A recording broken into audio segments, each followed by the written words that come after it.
Olá, minha gente. A aula de hoje vai ser sobre a descolonização da África e da Ásia. Então, a gente vai ver que pós Segunda Guerra Mundial, você vai ter um abalo sistemático no mundo, né, e uma nova ordem social surgindo, social, econômica, ideológica, a Guerra Fria que a gente estudou. Então, atrelado à Guerra Fria, esse período pós Segunda Guerra Mundial, dentre tantas outras novidades, ele vai trazer a descolonização, a independência, a emancipação dos países africanos e asiáticos, que vão sair daquilo que a gente chamou de imperialismo, de colonização da África e da Ásia. Vamos lá. Olha só. Só para a gente pensar, né, na criação desses novos países da África, eu botei aqui esse mapa que ele mostra a diversidade étnica da África e o mapa político resultado da descolonização. Então, se a gente pega, por exemplo, um país como a Nigéria, aqui, a gente vai ver aqui que tem dezenas de grupos étnicos dentro de um mesmo país. Isso vai gerar, no caso de Ruanda, a gente vai chegar lá no final, a gente vai ver, né, a guerra civil em Ruanda, conflitos étnicos, porque esses grupos étnicos eles têm culturas, eles têm visão de mundo, cosmologia diferente, e vai acabar vai acontecer o que foi que aconteceu nesse processo de emancipação política, né? Que muitos grupos étnicos, às vezes rivais, eles vão estar agrupados dentro do mesmo país. Então a gente pode dizer que o desenho, a estrutura étnica, cultural da África, ela não foi levada em consideração quando foi se criado, né, os países africanos. Beleza? Então são duas coisas bem diferentes, né? Então olha só que a diversidade, né? Como era ampla, como era complexa. E o mapa político não correspondeu a esses grupos étnicos. O Estado, que é uma invenção europeia, ela vai começar a surgir na África e não vai levar em consideração os grupos étnicos. Vamos lá. Sentidos da colonização, né? Por colonização da África, né, a gente entende o imperialismo. O primeiro assunto que a gente estudou em história é o terceiro ano, né? Imperialismo ou neocolonialismo do século XIX. Então, por descolonização, entende-se o colapso de uma forma de dominação política, cultural e econômica iniciada no século XIX, exatamente com a expansão dos países dos países europeus, a expansão a partir, né, desse momento industrial das potências europeias que eles vão colonizar a África e a Ásia, e do século XIX até metade do século XX. E quando chega no século XX, aí começa a ter o processo de descolonização. Então, são processos de transformação socioeconômica, cultural, geopolítico, que possibilitaram o nascimento ou os nascimentos de resistências e busca pela independência. São frutos de sentimentos nacionais surgidos na África, são busca de uma independência, deixar de ser colônia de países europeus. Então, isso tudo vai fazer parte desse conjunto de fatores que vai resultar na descolonização, certo? Nos processos, na verdade, no plural, porque cada país, às vezes, vai ter uma forma de se desvincular das potências europeias de forma diferente, né? Então, a gente fala que a descolonização ela teve dois sentidos. Vocês perceberam aqui o fundo, né, do meu slide? Se liga, né? Tem um mapa da África, né? E tem aqui sendo arrancado e trazido para a Europa e para os Estados Unidos, né? Isso é uma charge, né, gente? É uma crítica, né, a todo o processo de invasão, de tomada da África e da Ásia, da África, estou falando aqui o charge da África, né, pelas potências europeias e depois, né, pelo imperialismo americano, certo? Então é uma coisa é um teor crítico que está por trás disso aqui, né? A exploração, né? É o imperialismo, beleza? Então esse processo de descolonização, ele tem dois sentidos. Mudanças ocorridas no interior das colônias, que vão resultar no processo de pertencimento, de nacionalismo e de uma aversão ao estrangeiro, uma aversão ao colonizador. E também vai fazer para a gente entender a descolonização, a correlação de força entre antigas e novas potências na geopolítica mundial. A geopolítica é a forma como se dá, né, as relações econômicas, políticas, de interesses entre as nações, entre os países, no globo. Então, a gente pode dizer sim que na Guerra Fria a geopolítica ela muda muito, porque a Guerra Fria traz, né, esse embate ideológico entre comunismo e capitalismo, e as correlações de forças elas mudam no que era antes da Guerra Fria. Então, dois sentidos, um interno e outro externo. E em relação a esse externo, Guerra Fria e descolonização. O fim do colonialismo, ou do neocolonialismo, ou do imperialismo, eu estou falando da mesma coisa, tá? Está ligado ao enfraquecimento das metrópoles europeias. Porque a gente viu que na Segunda Guerra Mundial, né, a Alemanha sai arrasada, mas, de forma geral, as metrópoles, as grandes potências europeias, elas estão em baixa, elas estão em crise. E duas grandes potências aí vão liderar o cenário mundial, que é a antiga União Soviética e os Estados Unidos. E as colônias europeias, elas eram né, das potências, as colônias africanas, elas eram de possessões europeias. Então, com a baixa, né, dos países das potências europeias e o surgimento dessas duas grandes potências, União Soviética e Estados Unidos, você tem o colonialismo em crise. E essa disputa ideológica da Guerra Fria, que fornecia tecnologia, armas, alimentos para auxiliar nas resistências, gente. Você vai ter vários grupos, né, que vai assim, ó, vamos fazer a independência da Angola, vamos fazer a independência da Nigéria. Então, vamos se aliar a quem? Aos Estados Unidos. Então, os Estados Unidos fornecia tecnologia, armas, alimentos, assim, subsidiava. Vamos se aliar à União Soviética. A União Soviética chegava lá e subsidiava. Então, você tem esse filme aqui, ó, isso é uma dica de filme, né? O Senhor das Armas, que mostra um vendedor de armas, que ele fica ricaço vendendo armas para os países africanos nesse processo de descolonização. Ele é bem legal para a gente perceber o que era isso, essa ajuda ideológica, tecnológica, de armas, de alimentos para as nações africanas, certo? As formas de movimento de resistência. Desfazendo o mito de vitimização, historiadores africanos lembram da colaboração nativa.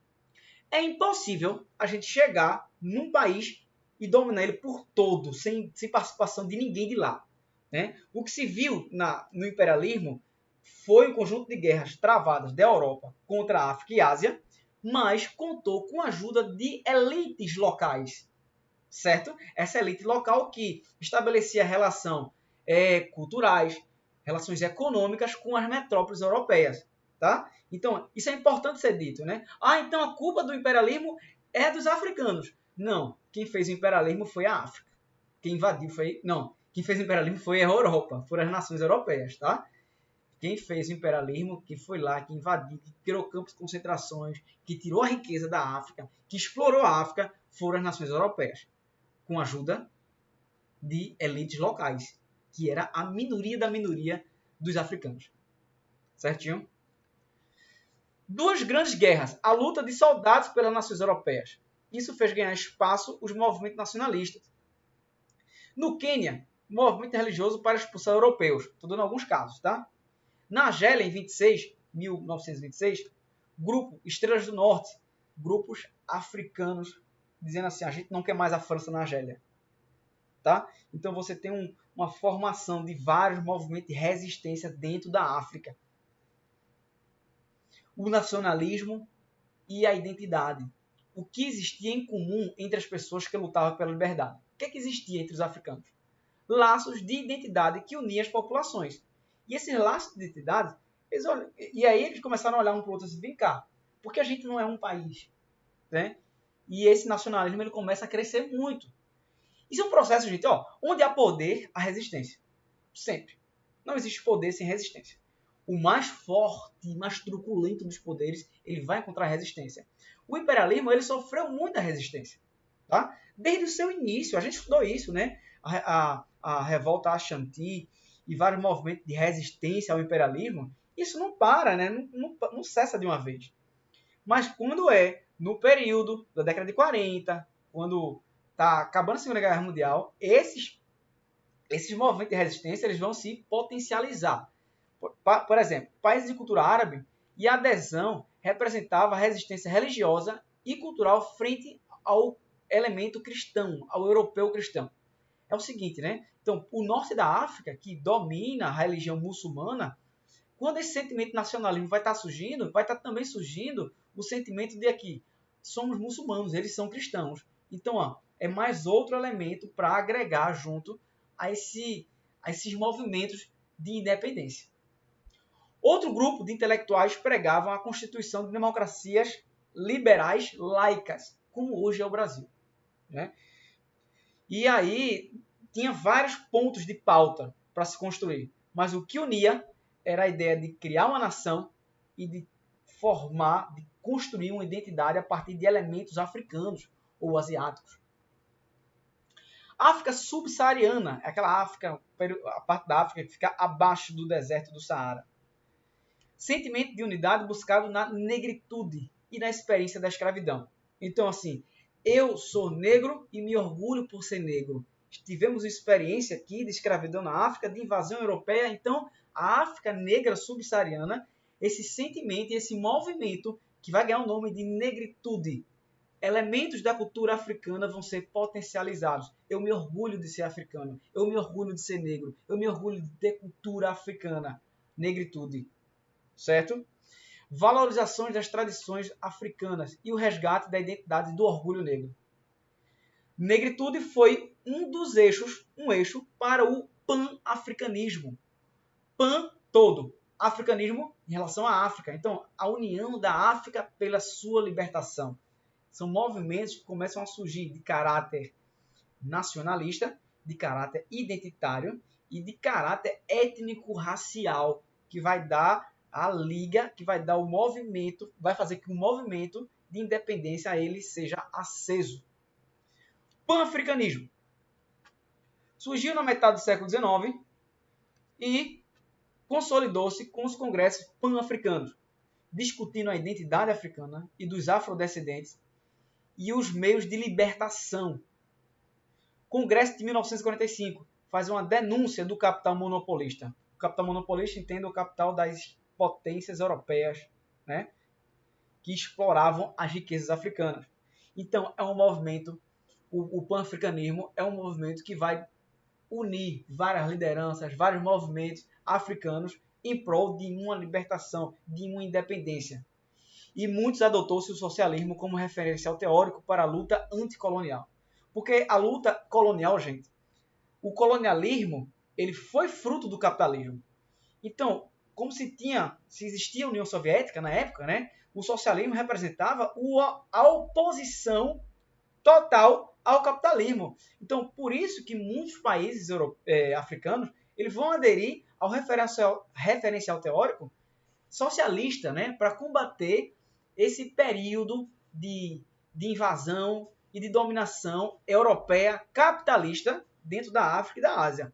Olha só, é muito importante a gente dizer isso. O imperialismo, o colonialismo, tudo foi fruto de uma política expansionista do capitalismo. Tá certo? E no século XIX, que foi o que a gente está falando, né, da descolonização, então o século XIX foi quando começou a se colonizar, a se invadir, a se explorar de forma muito forte a África e a Ásia. Então, o capitalismo ele começou a ser ressignificado também e ganhou muita oposição dentro da África. Países de língua árabe, o caso do Egito. O primeiro país a declarar a independência do domínio britânico. Veja, antes até da Segunda Guerra Mundial. Tem isso, né? O grosso dos países foram pós-Segunda Guerra, mas teve alguns países que foram antes da Segunda Guerra. Então, a monarquia monitorada pela Inglaterra até o golpe de 52. O Egito se tornou independente como monarquia monitorada pela Inglaterra. O general Gamal Abdel al-Nasser foi reeleito presidente até a década de 70. Gente, não sei se vocês lembram da Primavera Árabe, movimento de 2013, que pôs fim a uma ditadura de mais de 30 anos no Egito, que era, né, apoiada pela banda capitalista representada pelos Estados Unidos. Né? Então o Egito tem um movimento de independência, mas ele fica atrelado aos interesses capitalistas. Certo? Grande defensor do pan-arabismo, que é outro movimento, né, pan-arabismo, né? Essa é a união dos povos de origem árabe, né? De origem e de tradição árabe, cultura árabe, religião árabe, que leia-se muçulmano. Então se cria também a Liga Árabe em 45, contra Israel e a favor da independência dos países árabes. Os países de origem árabe, né, com a criação do Estado de Israel em 1947, eles vão ter uma oposição muito forte, né, porque o Estado de Israel, a forma como ele vai ser criado dentro do Oriente Médio vai ser assim, ó, depois da Segunda Guerra Mundial, né, então assim, Deus tinha prometido a Abraão uma terra aqui, Canaã. Depois de milhares de anos, aí a ONU, junto com o apoio maciço, né, de muitos países, como os Estados Unidos, cria o Estado de Israel. E é uma forma muito truculenta e muito invasiva, porque tinha já milhares de anos gente morando lá, em Israel. E essas pessoas foram tiradas para se criar o Estado para o povo israelense. Isso vai causar revolta no mundo árabe daquela região. E até hoje, um dos maiores conflitos do mundo é em relação ao conflito árabe-israelense, né? Por esse modus operandi, como foi feito o Estado de Israel. Beleza? O caso argelino. França na formação de uma elite branca. Como estratégia, mais de 1 milhão de colonos franceses na Argélia em 1960. É o seguinte, a França adotou uma política de assimilação. Ela pegava os estados, os países do norte da África, gente, são países árabes e brancos, tá? Na Argélia, a maior parte da população é branca, assim como na Tunísia, né? Assim como no Marrocos. Então você tem a França, que a Argélia foi colônia da França, ela pegava a elite local e levava para estudar na França, né? Formava uma elite local aos padrões franceses. Então, pós Primeira Guerra, começa a surgir a insatisfação com os franceses e a identificação com o Islã, né, com o islamismo, com a religião muçulmana. Em 1954, a Frente de Libertação Nacional surge, né, pós Segunda Guerra Mundial, Guerra Fria, e começa a ter uma guerrilha urbana contra os franceses, a favor da independência da Argélia.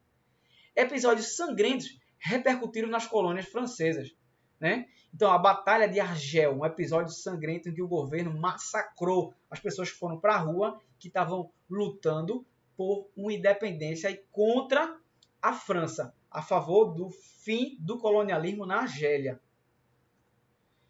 O Acordo de Évian. O Acordo de Évian foi a independência definitiva, né? Então, o general de Gaulle, que era o presidente da França na época, ele faz um plebiscito para decidir o futuro da Argélia. A Argélia continua colônia ou a França dá independência? E aí, a independência ganhou, né? Um plebiscito na França, voltou para a independência, e no dia 5 de julho de 62, Ben Bella foi eleito presidente do novo país, da Argélia. Tá? Então veja, a gente vai falar de alguns casos, tá? Em alguns casos, é importante a gente entender essa conjuntura interna de um nacionalismo crescente, de ideias africanas, árabes surgindo contra os imperialistas, e também a gente entender o contexto da Segunda Guerra. Ei, vem cá, tu quer ser independente? É os Estados Unidos falando, toma dinheiro aqui, toma armas, vai lutar pela tua independência? A União Soviética, toma também, vai lá lutar pela tua independência, né? Então, nesse contexto, a gente vai construindo as formas de independência dos países africanos e asiáticos. Como combinado, aula mais curtinha para dar tempo de se processar. Próxima aula, a gente dá continuidade à descolonização de forma remota e na outra a gente vai fazer o debate de forma online. Certinho? Um abraço, meu povo, e até qualquer dia desse no Kodai. Se Deus quiser, esse dia vai chegar.